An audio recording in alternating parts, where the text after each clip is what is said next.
Assalamualaikum warahmatullahi wabarakatuh. Selamat pagi kepada Bapak dosen pembimbing mata kuliah Pancasila, Bapak Bambang Eko Aditya SPDI MPD, beserta teman-teman di kelas PAIA 1 semester 1. Kami dari kelompok 10 akan mempresentasikan mengenai kehidupan beragama dalam masyarakat Pancasila. Adapun sub bahasan yang akan kami bahas yaitu yang pertama, arti penting agama dalam masyarakat. Yang kedua, hubungan agama dengan Pancasila. Yang ketiga, cara menumbuhkan sikap toleransi beragama dalam kehidupan Pancasila. Yang keempat, cara mengimplementasikan agama dalam masyarakat Pancasila. Yang kelima, aspek yang mengatur kehidupan beragama di negara Indonesia. Assalamualaikum warahmatullahi wabarakatuh. Saya Dewi Fortuna Trimamudianti. Di sini saya akan menjelaskan tentang materi hubungan Pancasila dan agama dan arti penting Pancasila dan agama. Di sini saya akan menjelaskan tentang arti penting Pancasila dan agama. Pancasila berasal dari dua kata Sanskerta, yaitu panca berarti 5 dan sila artinya prinsip atau dasar. Arti penting Pancasila dalam kehidupan yaitu dasar filsafat atau dasar falsafah negara.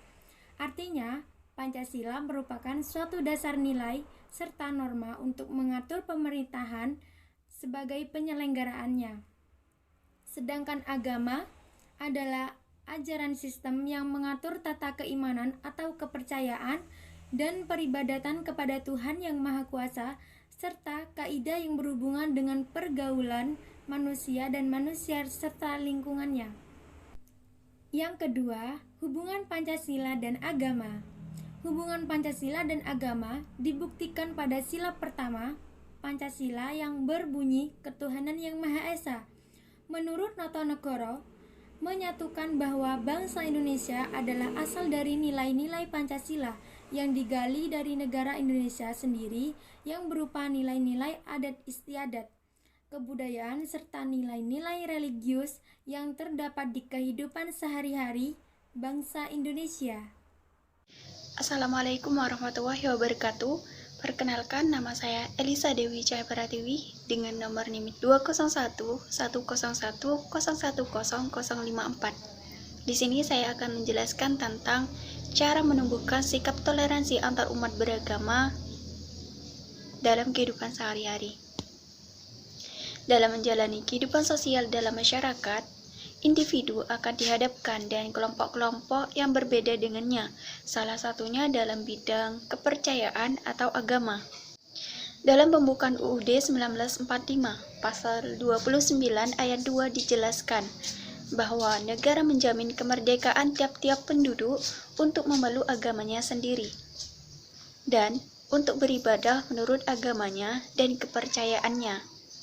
Sehingga kita sebagai warga negara Indonesia sudah sewajarnya saling menghormati antar hak dan kewajiban yang ada di antara umat beragama demi menjaga keutuhan dan sikap toleransi antar umat beragama. Assalamualaikum warahmatullahi wabarakatuh. Perkenalkan, saya Riana Sazekia. Di sini saya akan menjelaskan materi tentang implementasi beragama dalam masyarakat Pancasila. Untuk menciptakan kerukunan umat beragama di Indonesia dapat dilakukan dengan berbagai cara. Yang pertama yaitu memiliki sikap saling tenggang rasa, menghargai toleransi antar umat beragama. Dan yang kedua, tidak memaksakan seseorang untuk memeluk agama tertentu. Yang ketiga, yaitu melaksanakan ibadah sesuai dengan kepercayaan agamanya masing-masing. Yang terakhir, yaitu mematuhi peraturan keagamaan baik dalam agamanya maupun peraturan negara atau pemerintah. Assalamualaikum warahmatullahi wabarakatuh. Perkenalkan, nama saya Zainal Alim Maulana, NIM 201 101 010 035. Saya di sini selaku pemateri keempat akan melanjutkan pembahasan dari teman-teman tadi, yakni materi tentang aspek yang mengatur kehidupan beragama. Aspek kehidupan masyarakat diatur oleh sebuah peraturan yang ditetapkan oleh petinggi dari masyarakat tersebut, baik oleh negara tempat masyarakat tersebut berada maupun oleh petinggi adatnya. Aspek-aspek yang diatur oleh negara misalnya adalah aspek kehidupan ekonomi dan sosial kebudayaan. Misalnya, di Indonesia mengatur demikian. Adapun hal lain yang diatur oleh negara kita yaitu mengenai kehidupan beragama. Dalam hal ini diatur dalam konstitusi kita yaitu Undang-Undang Dasar 1945 pada pasal 29 yang berbunyi, negara berdasar atas ketuhanan yang Maha Esa.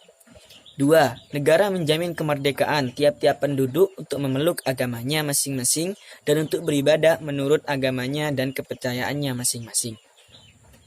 Selain diatur dalam konstitusi yang tertuang pada pasal 29 tersebut, pemerintah juga mengukuhkan pengaturan mengenai pengaturan tentang kehidupan beragama pada Undang-Undang Nomor 1 PNPS tahun 1965 tentang penodaan agama. Dari pembukaan singkat di atas, dapat disimpulkan bahwa keterlibatan negara pada kehidupan beragama itu cukup besar.